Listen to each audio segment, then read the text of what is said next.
And now to ITV, and the numbers are growing of Hoosiers having their personal information stolen. The Indiana Family and Social Services Administration says more than 212,000 additional Medicaid members who get their plan through CareSource are now the victims of a global hack. ITV's Cody Fisher is speaking with a cybersecurity expert about this continued problem.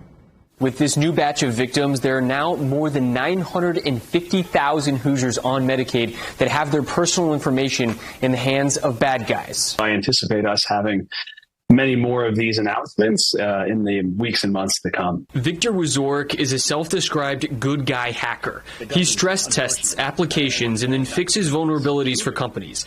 He says the hack of the MOVEit software is the biggest in recent memory, impacting 1,000 companies and more than 60 million people. We always have to be on guard.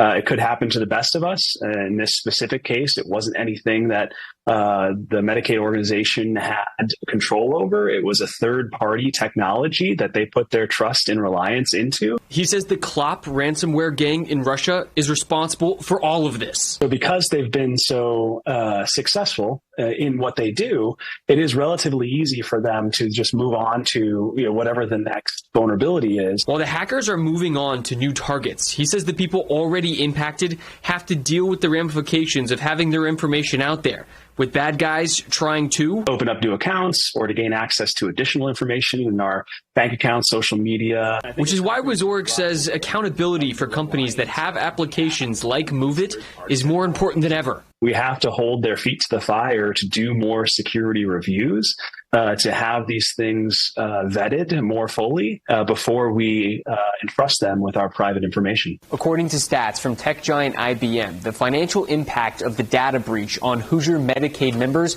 is more than $157 million. Reporting in Indianapolis, Cody Fisher, Wish TV, ITV.